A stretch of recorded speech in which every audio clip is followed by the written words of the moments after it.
Our involvement in the projects that we're involved in range from the very unexciting topic of slurry to working with the UK Space Agency to try and address some of the problems and the challenges that we've seen in Lough. So all of the work that we've been doing is very much linked to improving the environment, promoting and encouraging sustainable agriculture practices, and very specifically helping to tackle some of the real challenges that we've seen emerge in Lough over the last couple of years.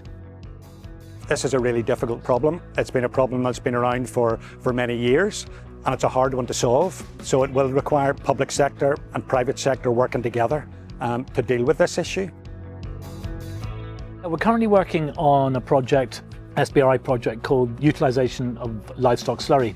And it's really all about trying to find a way to remove nutrient off farm from the primary producer, to find a way to valorise it ultimately, to remove it from the land pressures that we have, which give us environmental water quality pressures as a result.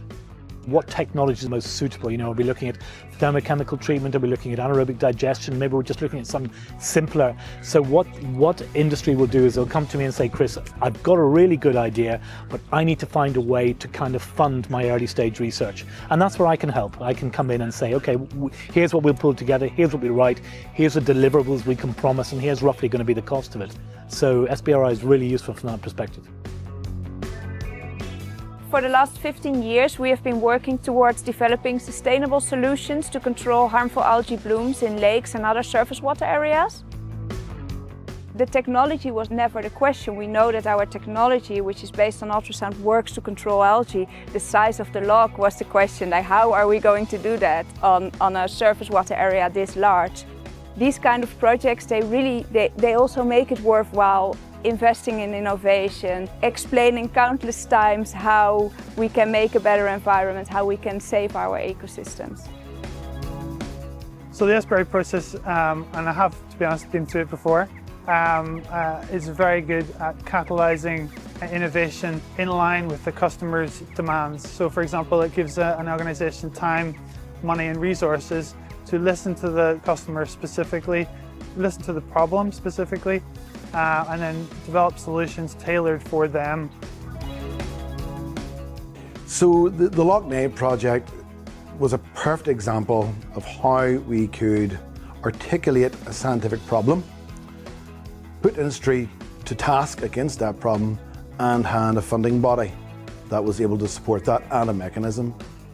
And so over 6 months, we were able to get the science articulated, get the problem statement out, get the awards out to 3 companies, and then actually have a phase 1 finished within 6 months, which under normal public procurement cycles would be difficult and is extremely fast.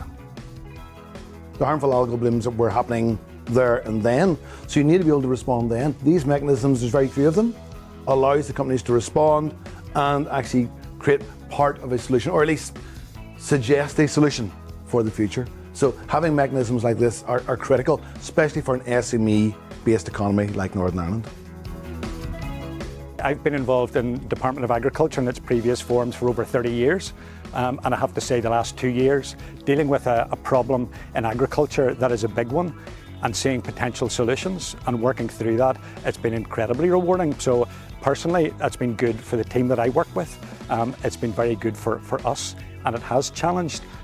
We were one of the first ones to do this for the last number of years, and so we've seen other SBRIs coming out of it because they've seen the value of it. It's really exciting, and I think that's maybe one of the real ingredients of SBRI is bringing together big government and small micro businesses that might have the ideas and the passion and the curiosity. That is exactly what we need to find solutions to big challenges.